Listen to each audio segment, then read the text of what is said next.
Bienvenue sur Nour al-Islam, votre espace de réflexion et de vérité où nous analysons les événements du monde avec profondeur, sagesse et clarté. Et le prophète alayhi salatu wassalam, il nous motive et il nous dit al-mu'minul qawi, le croyant fort, khayru wa ahabbu ila Allah min al-mu'min ad-da'if. Il est meilleur et plus aimé auprès de Dieu, auprès d'Allah, que le croyant faible. Encore une fois, c'est faible mentalement, faible psychologiquement, faible de foi. C'est surtout cela, avant tout. Bien sûr que la force physique, c'est important, c'est pour ça le sport, c'est important, etc. Et prendre soin de son corps d'ailleurs. Mais ce qui nous importe le plus, c'est la force psychologique, mentale, pour surmonter les épreuves. D'accord ? Et comme j'ai dit précédemment, peut-être plus aujourd'hui qu'hier, de par la visibilité de tout ce qui se passe dans le monde est accessible à toutes et à tous. Mais il dit dans les deux, il y a un bien. Dans tous les cas, faible ou fort, il y a un bien quand même. D'accord ? À partir du moment où tu es porteur de la foi, il dit il y a un bien en cela. Mais après le prophète alayhi salatu wassalam, il continue en donnant des recommandations, des conseils qui valent plus que de l'or et qui nous permettent de se focaliser sur l'essentiel, c'est ce qui nous importe, sur l'essentiel, et de surmonter les épreuves et de s'éloigner des, encore une fois, sortes de spéculations anxiogènes, des et peut-être, et si, on ne sait pas, Allahu a'lam, qu'est-ce qui va se passer demain. Déjà, même si ça se passe, est-ce que toi tu seras vivant pour vivre ces choses-là? Mais aujourd'hui, tu vis ce que tu es en train de vivre. Tu es en train de vivre ton histoire. Tu es en train d'écrire ton livre. D'accord? Et tu liras ton livre au jour de la résurrection. Donc c'est sur ça que tu dois te focaliser. Et le prophète alayhi salatu wassalam, il dit ihris ala ma yanfa'uk. Cherche, concentre-toi sur ce qui t'est profitable, utile. Voilà. Le croyant, il est intelligent, il est perspicace, il est lucide. Il ne va pas s'éparpiller. Oui, mais je veux me concentrer sur ceci ou sur cela. Je ne vais pas me préoccuper des affaires de tel ou un tel. Je ne vais pas rentrer dans la vie privée de tel ou un tel. Non, je cherche ce qui m'est utile. Ça ne veut pas dire, attention, qu'on ne se préoccupe pas de ce qui se passe ici et là dans le monde, surtout quand il y a des gens qui vivent des injustices, etc. Mais je parle du fait de rester focalisé sur la réalité des choses, sans dramatiser, en restant toujours positif. Il dit ihris ala ma yanfa'uk, cherche ce qui t'est profitable. Ihris ala ma yanfa'uk. Et il dit wasta'in billah, et cherche assistance auprès d'Allah, parce que tu auras besoin d'aide. Tu auras besoin d'assistance pour surmonter toutes les épreuves de la vie et même toutes les informations qui peuvent t'angoisser autres. Elle est où la solution? Eh bien, cherche assistance auprès d'Allah. Iyyaka na'budu wa iyyaka nasta'in. C'est ce qu'on dit dans chaque prière tous les jours. C'est toi que nous adorons et c'est auprès de toi que nous cherchons assistance, secours. C'est auprès d'Allah subhanahu wa ta'ala à travers des actes d'adoration. Allah azza wa jalla nous dit dans le Coran wasta'inu bis-sabri was-salah, et chercher secours dans la patience et la prière. Donc je dois chercher assistance, j'aurai besoin, sinon je suis voué à ma propre merci. Je vais faire quoi? Placer ma confiance en mon âme, ma faible âme, en ma petite personne. Non, je place ma confiance en Allah, je cherche assistance auprès d'Allah subhanahu wa ta'ala. La hawla wa la quwwata illa billah. Il y a de changement de situation. Et il n'y a de force qu'en Allah subhanahu wa ta'ala. C'est Allah qui t'accorde cette force-là, mentale, physique, cette force aussi de foi. D'accord? Donc là, le prophète alayhi salam, il nous dit cherche assistance auprès d'Allah, wala ta'jaz. Ne sois pas faible, ne sois pas incapable.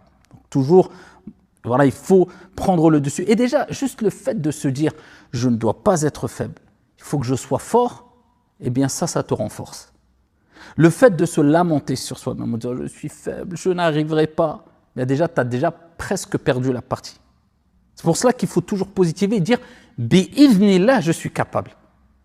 Inch'Allah, j'arriverai. D'accord? On n'affirme pas une chose sans s'en remettre à Dieu. Je ne vais pas dire j'arriverai, non, point. Non, ça ne s'arrête pas là. J'arriverai, Inch'Allah. Je vais surmonter l'épreuve, Inch'Allah. Ça va bien se passer, Inch'Allah, ça va bien se passer. C'est pour cela que le prophète alayhi salatu wassalam, il nous dit « Wala ta'ajjaz ». Et ensuite, il nous dit quoi? Et lorsque il t'arrive une chose, dans n'importe quelle situation, ne dis pas « Ah, si seulement j'avais fait ceci ou cela ». Si. Mais dis plutôt « Qadarullah wa ma sha'a fa'al ». Tel est le décret d'Allah subhanahu wa ta'ala et Allah fait ce qu'il veut. Il dit car le si ouvre une porte aux suggestions sataniques. Donc c'est pour ça que j'ai commencé en disant le si, et si demain c'est la troisième guerre mondiale, et d'autres d'ailleurs, on peut parler de la fin du monde aussi, et si c'est la fin du monde demain, j'ai entendu qu'il y avait tel signe, tel signe. Déjà 1400 ans, le prophète sallallahu alayhi wa sallam lui-même, l'avenue du prophète, la naissance du prophète alayhi wa sallam, c'est un des signes de la fin du monde. Et c'est déjà il y a 1400 ans.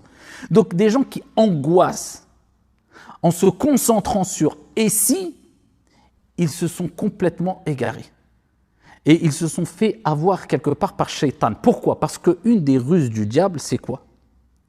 Comme Allah Azza wa Jal, il nous rappelle dans le Coran que Shaitan yukhawwifu. Il fait peur. Il veut faire peur avec ses alliés. Il veut faire peur aux gens. Allah Azza wa Jal dit ne le craignez pas, craignez-moi. Donc pourquoi? Parce que plus la personne va avoir peur, plus son tawakkul, sa confiance en Allah va diminuer, et plus ta confiance en Allah diminue, et plus tu vas t'affaiblir, et tu vas être perdu. En fait, tu n'as plus de boussole, en fait. Tu ne sais plus où aller, tu es perdu. Pour ça qu'il faut bien comprendre une chose. Délaisser les si, et si, et si, et si, je vis la situation actuelle, et si ça se passe, eh bien à ce moment-là, on verra. Mais je sais de sources certaines que le monde ne tourne pas sans un Seigneur qui est Al-Mudabbir, c'est-à-dire l'administrateur, le gestionnaire, l'organisateur. Allah subhanahu wa ta'ala gère toutes choses. Donc ne t'inquiète pas. Man ala fallahu a'la. Allah est au-dessus de tout, c'est-à-dire que le monde ne tourne pas sans Seigneur, sans Dieu. Et Allah n'est pas injuste. Donc, ce qui va se passer, ce qui va arriver, ce qui va t'arriver dans la vie, si tu t'en remets à ton Seigneur tabaraka wa ta'ala, eh bien, sache que tu pourras surmonter ces épreuves. Et Allah ne va pas descendre une épreuve qui va t'exterminer ou que tu ne pourras pas supporter.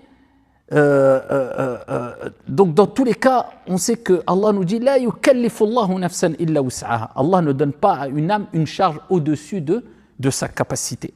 C'est pour cela qu'il faut faire attention aussi aux amplificateurs d'angoisse. Il y a des gens, ils aiment ça, ils aiment amplifier l'angoisse.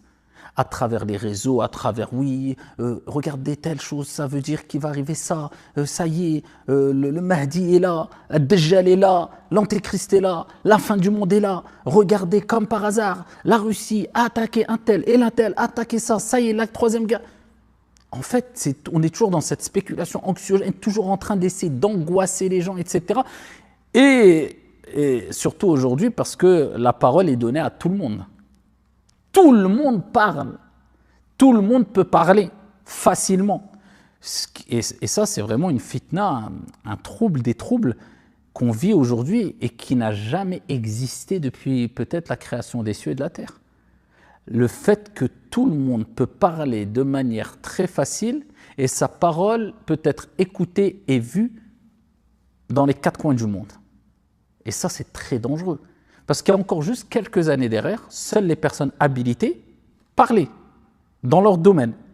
Aujourd'hui, tout le monde s'improvise médecin, tout le monde s'improvise expert en géopolitique, tout le monde s'improvise. Et donc, les monsieur tout le monde, les gens lambda, on entend de tout et de rien. Et comment faire le tri entre les fake news, entre les gens qui disent n'importe quoi, entre les gens qui sont en train d'amplifier l'angoisse, entre Et c'est pour cela que même on est arrivé à un stade où c'est tellement répandu qu'on impose même aujourd'hui aux religieux, entre guillemets, prêcheurs, imams, savants, de commenter tout sur tout. C'est comme si, en fait, celui qui ne commentait pas l'actualité chaque jour était égaré. Celui qui ne commentait pas les nouveaux événements politiques, eh ben, il était égaré, ou alors il ne pensait pas à la communauté, il était égoïste, et on rentre dans un engrenage, un cercle vicieux et infernal, et on n'en finit plus. Tu vas commenter une fois une actualité parce que ça a une relation avec la communauté, mais si tu ne commentes pas après une deuxième fois une actualité, bah ils vont dire pourquoi tu as commenté la dernière fois et pas maintenant, essaye. Et voilà, il faut que tu aies 15 casquettes. Moi, je l'ai toujours dit. Ceux qui pensent que, par exemple, moi personnellement, après chacun est libre de faire ce qu'il veut, à travers ma chaîne YouTube, par exemple, ou à travers mes prêches, je vais commenter toutes les actualités, ou je vais rentrer dans de la politique, moi, je leur conseille d'aller allumer la télé, d'aller regarder des chaînes, pour ne pas leur faire de pub, des chaînes d'infos en continu. Moi, je ne m'appelle pas, il n'y a pas écrit ici BFM, il n'y a pas écrit CNews, il n'y a pas écrit... ça ne veut pas dire encore une fois qu'il y a des choses qu'on ne doit pas dire quand il y a des injustices ici et là, ou quand ça touche la communauté, ou donner des conseils, mais d'en faire une règle générale, ou de devenir, l'imam devient un politicien, moi, ça ne m'intéresse pas. Et les gens se perdent dans ça, chacun sa place. Et c'est parce que maintenant, on voit qu'il y a une facilité. Et les gens pensent, dans la communication, dans le fait de parler à travers les réseaux, les gens pensent que tout le monde peut parler de tout. Moi, je ne suis pas expert en géopolitique. Il y a des gens qui ne savent même pas placer sur la carte du monde un pays du Moyen-Orient ou même d'Europe. Tu lui dis, tiens, c'est où, je ne sais pas moi, l'Hongrie, il va dire, je ne sais pas. Qu'est-ce que tu parles de géopolitique? Tu es expert en quoi, toi? Et pareil pour la médecine, pareil on a vu lors du Covid, on a vu... Donc, il faut faire très attention. On est dans une époque, c'est sûr, très, très, très... spécial, et c'est pour cela il faut s'éloigner des si, il faut vivre au jour le jour, s'en remettre à Allah subhanahu wa ta'ala, et ne jamais paniquer.